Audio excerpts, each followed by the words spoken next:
Bienvenue dans ce nouveau numéro de Talk Afrique. L'Afrique est le foyer de nombreuses ethnies et de milliers de langues, mais dans la plupart des écoles africaines, les langues locales ne sont que peu intégrées, à l'exception de quelques pays qui se distinguent, tels que le Nigeria, le Rwanda et le Sénégal.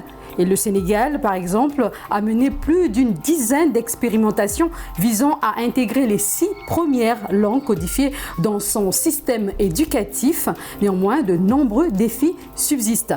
Quels sont les défis potentiels liés à l'intégration des langues locales dans le système éducatif ? Comment réussir l'intégration des langues locales dans les systèmes éducatifs africains? On en parle dans cette émission et nous recevons sur ce plateau Dr Abdoulaye Diouf.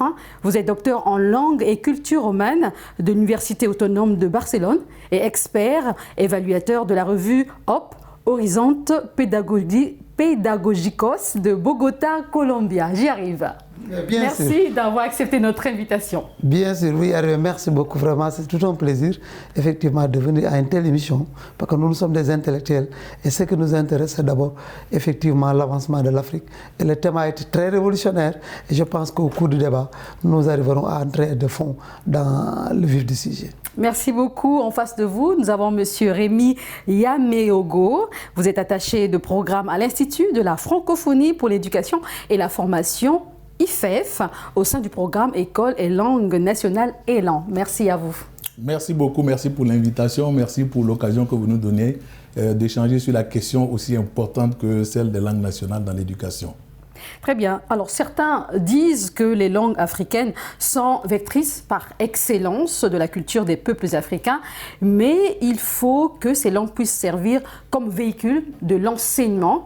Qu'en pensez-vous, docteur Diouf? Oui, je vois que c'est une excellente idée si on se base surtout à Frantz Fanon, qui n'est pas un Africain ni un Sénégalais, et qui dit qu'il apprend ma langue, apprend ma culture, qui apprend ma culture sur le poids de ma civilisation. Ne serait-ce qu'à travers de ces dires de Frantz Fanon, nous devons nous rendre compte que nous avons des systèmes éducatifs trop extrovertis. Ce qui explique que généralement le taux d'échec est tellement fort, en ce sens que si l'apprenant qui évolue dans un contexte hors immersion, qu'est-ce qu'on appelle le contexte hors immersion? C'est le contexte dans lequel, quand tu apprends une langue étrangère, vous ne vivez pas dans le pays, dans le ouvert ou le milieu spécifique où la langue est parlée quotidiennement. Sinon, le seul brip ou bien le seul moment que l'apprenant dispose, c'est des moments pendant lesquels il est à l'école. Et généralement, c'est des moments qui ne durent pas, comparé effectivement au taux de fréquentation de l'enfant au niveau de la cellule familiale et dans le quartier. Et je me dis que le pari peut être atteint parce que nous avons les ressources humaines nécessaires, nous avons aussi les moyens pour le faire. Et là, nous devons faire très attention parce qu'on nous fait croire, par exemple, que les langues nationales n'arrivent pas à exprimer exactement le pouvoir dire ou bien le pouvoir passer. C'est une erreur, c'est une hérésie. En ce sens que si aujourd'hui on arrive à avoir un livre de mathématiques en Wolof écrit par le professeur en Wolof, parce que vous êtes sénégalais, vous prenez l'exemple du Sénégal. Du Sénégal, par le professeur Sakhir Cham. Si on prend le cas de l'égyptologie, des livres qui ont été traduits dans plusieurs langues nationales de beaucoup de pays africains par le professeur Cheikh Anta Diop. Ce qui prouve qu'aujourd'hui, notre seul bouée de sauvetage, c'est de partir de nos langues nationales, que ça soit du Swahili, du Lingala, du Toucouleur, du Sérère et du Wolof. Yoruba.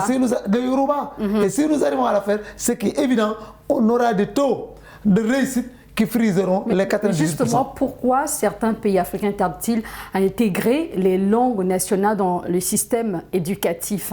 Qu'est-ce qui explique cela, Monsieur Yameogo? Merci beaucoup. Je vais partir d'un postulat assez simple. C'est que pour apprendre, il faut parler. Pour apprendre, il faut communiquer. Et pour communiquer, il faut un médium. Et il est quasiment impossible de dire pour un enfant qui entre à l'école pour la première fois et qui a la langue maternelle ou la langue première, c'est-à-dire la langue de scolarisation, de familiarisation, qui va l'utiliser pour entrer à l'école, il y a d'abord ce problème de transmission de la langue. Parce que la langue, comme je l'ai dit, c'est un droit pour les enfants. Et c'est un devoir pour tous les parents de transmettre ce patrimoine aux enfants. Il y a aussi, deuxièmement, qu'avant de rentrer à l'école, l'enfant dispose d'un potentiel langagier énorme. Il n'a pas moins de 600 mots qu'il maîtrise. L'enfant maîtrise déjà le maximum de codes opératoires. Il sait déjà faire les achats, il a beaucoup de choses qu'il sait faire.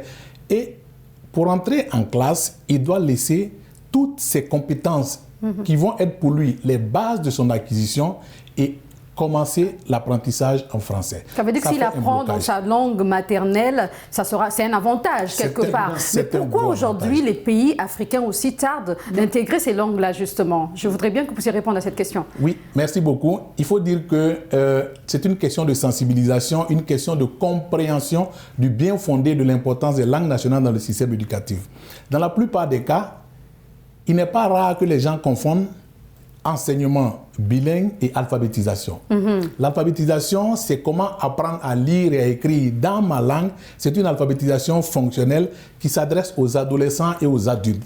Pour permettre à la femme qui est au marché de pouvoir utiliser le savoir lire et écrire et compter pour faire son travail quotidien, pour développer son petit commerce et pour pouvoir communiquer avec les autres. C'est cet enseignement-là qui est fait au niveau de l'alphabétisation. D'accord. Donc, docteur Diouf, oui, allez-y. Oui, au niveau de l'éducation formelle, il s'agit de poursuivre les acquisitions dans un cadre formel qui partira du préscolaire au primaire et du post-primaire jusqu'à l'université.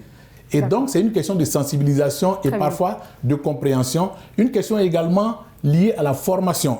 Parce que les gens se disent, c'est difficile de former tous les enseignants parce qu'on ne peut pas maîtriser. Sur ça, on va y revenir justement. Et je voudrais que vous puissiez réagir. Est-ce qu'aujourd'hui, les langues maternelles, on peut les appeler langues nationales ou pas? Non, ça dépend de la codification. Si une langue est déjà codifiée dans ce cas et qui entre dans effectivement le cadre, le tableau, le registre des langues codifiées, on peut l'appeler langue nationale. Mais le problème est beaucoup plus profond. Je voudrais quand même profiter de cette occasion pour dire le pourquoi jusqu'à présent les pays africains vraiment tardent à pouvoir induire une langue nationale. Il y a deux faits. Le premier, d'abord, c'est un complexe qu'on draine.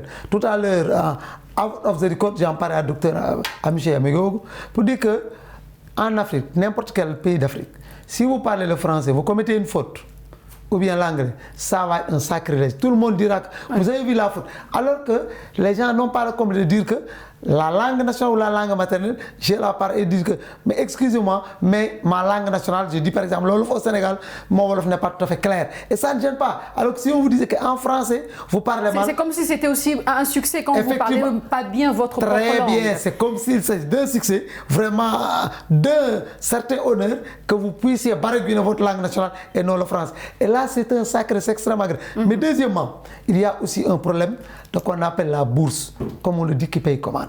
Nos systèmes éducatifs attendent souvent des bailleurs de fonds, ce que l'on appelle un certain nombre de financements pour pouvoir développer un certain nombre de projets. Et que ces bailleurs de fonds-là, qui nous financent par rapport à l'éducation pour tous, les objectifs du millénaire pour le développement, les OMD, mais ils financent en fonction, effectivement, de créneaux et de projets qu'ils veulent faire. Mais parmi ces pays, il y a quand même quelques États qui sortent du lot. Je peux parler du Nigeria, par exemple, aujourd'hui. Il y a 3 langues qui sont intégrées dans le système éducatif, le Yoruba, le Hausa et le... Il y a une langue qui me chappe, le Igbo. Voilà, le Igbo. Alors, que pensez-vous de ce modèle nigérian? Mais c'est un modèle extraordinaire. Et ce n'est même pas uniquement le Nigeria. Allez à l'université de Dakar, là où j'interviens, je fais cours. Il y a parmi les langues, il y a le Wolof, il y a l'Alpulaar, il y a le Peul. Et ont les mêmes coefficients que la langue étrangère, l'espagnol, le portugais ou l'allemand. Donc je me dis que notre succès peut venir effectivement de ce côté, mais en quoi faisant? Aussi en ayant en ligne de mire ce que l'on appelle les infrastructures nécessaires, mais aussi les supports didactiques, pédagogiques nécessaires pour que l'apprenant n'ait pas de problème pour aller retrouver par exemple quelques informations qu'on lui pose à travers le net ou bien à travers le support aussi pédagogique. Mais malheureusement, tous les supports pédagogiques qu'il y a sont aussi calqués et sont imprimés selon la langue étrangère. Mais nous avons beaucoup de langues locales, beaucoup de langues nationales. Si je prends le cas du Bénin, le Bénin compte 52 langues et il y a 19 qui font l'objet d'une promotion actuellement. Maintenant, comment réussir à intégrer toutes ces langues? Est-ce qu'il faudrait peut-être mettre en place quelques stratégies pour réussir cela, Monsieur Yamego? Merci beaucoup. Je pense que cette question est toujours posée. On s'est dit, on a 50, 60 langues, comment on fait, quelle langue introduire.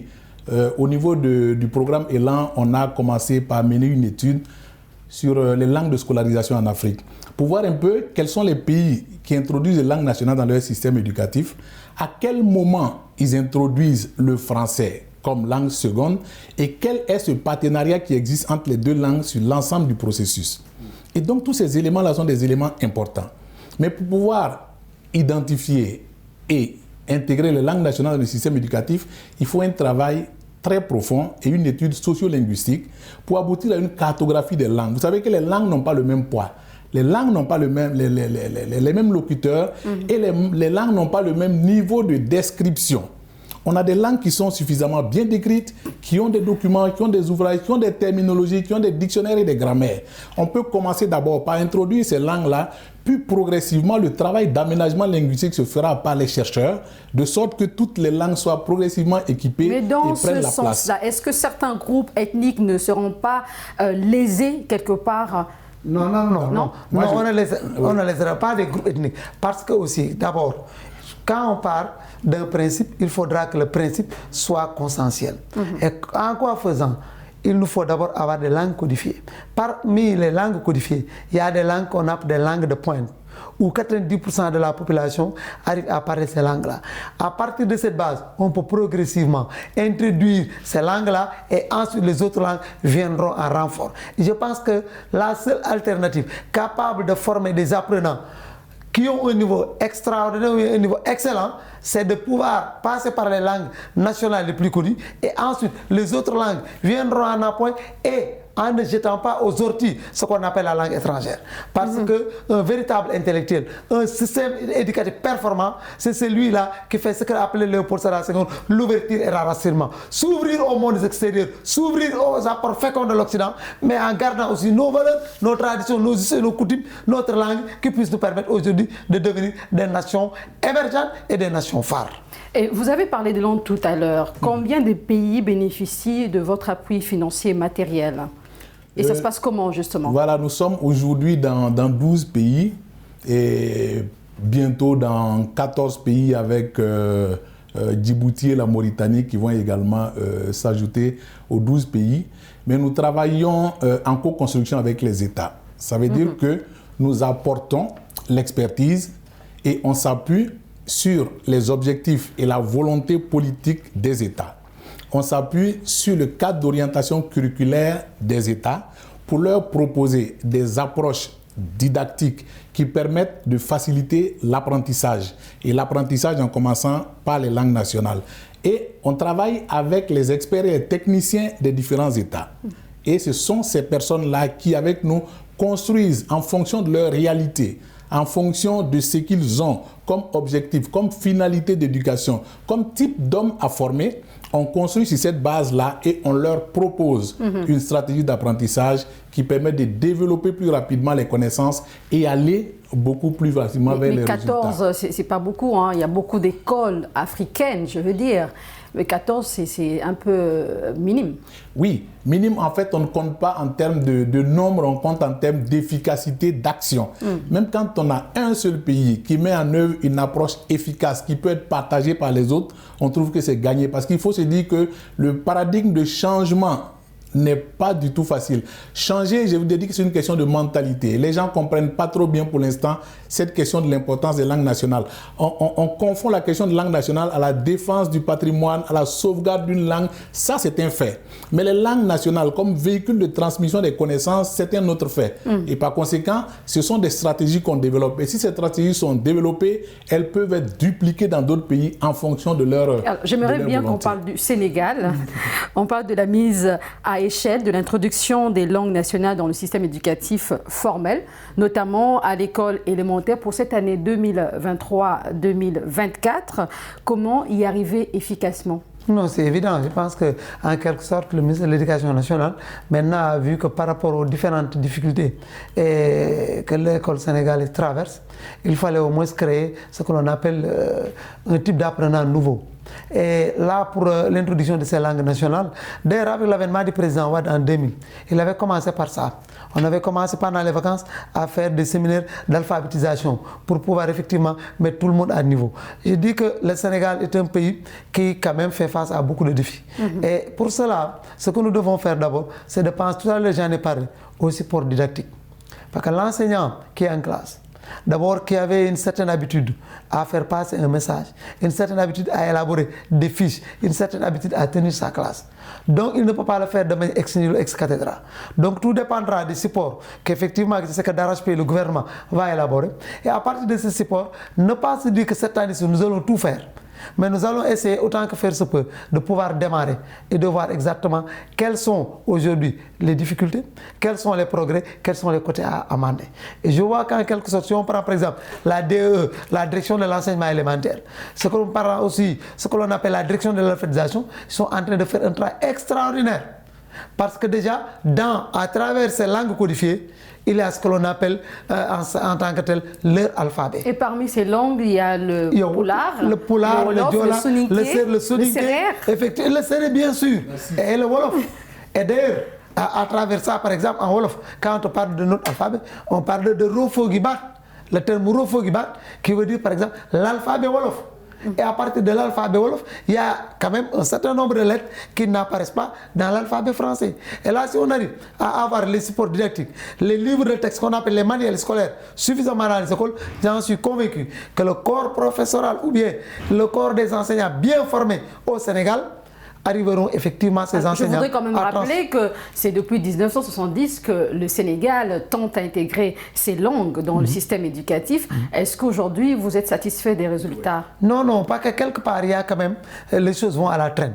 Et là aussi, il y a un manque d'audace politique. Un manque d'audace politique. Ça veut dire que d'en haut, si on arrive à avoir le matériel nécessaire, et ensuite, non seulement que cela soit ce que l'on appelle des conférences tirées bâbord, tirées bord, des séminaires à salir, à n'en jamais finir, mais déjà, parce qu'il y a des gens qui sont, non, je vous assure, qui sont formés dans ce domaine, qui n'attendent qu'à être utilisés. Il suffit qu'on les mette dans les établissements et à partir de leur pédagogie, de leur savoir-faire, ils arriveront à introduire la langue nationale sans pour autant créer des obstacles. Alors, ou bien sans pour autant créer une bombe de retardement. Allez-y. Toujours sur le modèle harmonisé de l'enseignement bilingue au Sénégal, qui est le MOEPS. On est partie prenante de la construction de ce modèle-là. Depuis 2020, on a travaillé avec la direction de l'enseignement élémentaire et c'est parti du fait que les expérimentations à répétition n'était pas la meilleure option. Parce qu'il y a un programme qui fait une expérimentation, qui évalue, qui dit que l'expérimentation est parfaite, une autre qui fait une autre expérimentation. Finalement, le pays va d'expérimentation en expérimentation. Et finalement, le ministère de l'Éducation n'a pas son approche personnelle. Et le MOEPS, c'est un peu la synergie de toutes les approches porteuses en matière d'enseignement bilingue, fédérées en une seule, qui est aujourd'hui le modèle du ministère. Et ce modèle du ministère là, va faire en sorte que tous les acteurs et partenaires qui accompagnent le ministère puissent accompagner ce modèle. Il n'y a plus 10, 15, 20, il y a un seul modèle d'enseignement. Et quand on a un seul modèle, c'est la meilleure façon de réussir un enseignement bilingue total. Même si la mise en œuvre va être progressive, ils vont commencer d'abord par introduire langue et communication en l'an 2023, ce qui a commencé, ensuite progressivement dans 9 régions, puis chaque année 1 ou 2 régions en plus et atteindre l'ensemble. Mais là, ça demande également, c'est une question, je vais parler de la formation. Tout à l'heure, je vous disais qu'on devait y revenir. Oui. Il y a beaucoup de langues. Si aujourd'hui les États décident d'officialiser 3, 4, 6 langues, cela demande également quelque part une formation. Comment faire justement pour y arriver? Parce que là, il faut dire que l'un des éléments forts du travail qu'on fait, c'est surtout mettre l'accent sur le renforcement des capacités des acteurs. On peut avoir les meilleurs outils, on peut avoir la meilleure stratégie. Tant qu'on n'a pas un enseignant qualifié, chargé de donner la connaissance de l'enseignement-apprentissage, on ne réussira pas.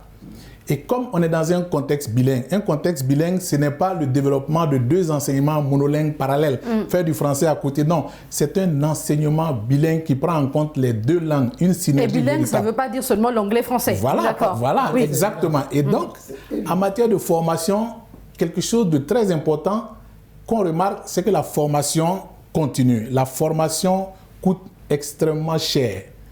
Et on travaille progressivement à introduire des modules de formation sur cet enseignement bilingue-là dans les écoles de formation d'enseignants, de sorte que les enseignants soient déjà nantis de compétences. Mais la première chose à faire, c'est d'abord de pouvoir maîtriser les règles d'écriture de la langue.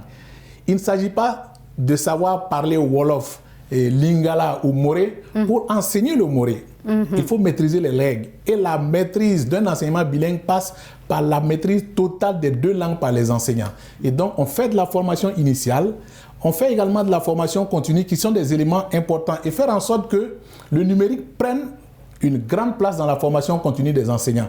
Parce que c'est des milliers d'enseignants qui sont sur le terrain et on peut utiliser les technologies pour trouver les moyens de leur donner cette compétence-là. Mais si on ne passe pas par la formation initiale, on ne peut pas réussir la mise à échelle. Et promouvoir les langues, c'est aussi préserver la culture africaine. Vous êtes, Monsieur Diouf, vous êtes docteur en langue et culture romane de l'Université autonome de Barcelone. Dites-nous en quoi l'intégration des langues dans les systèmes éducatifs africains peut-elle renforcer l'apprentissage et la préservation de la culture des peuples concernés? Ah oui, oui, là c'est évident, quoi, parce que ce qu'on peut faire pour exactement avoir ce reflet, c'est autant que faire se peut, de faire aussi revenir à l'idée selon laquelle ça veut dire que développer une pédagogie de l'authenticité, comme le dit Rutgers. Cette pédagogie de l'authenticité, c'est quoi?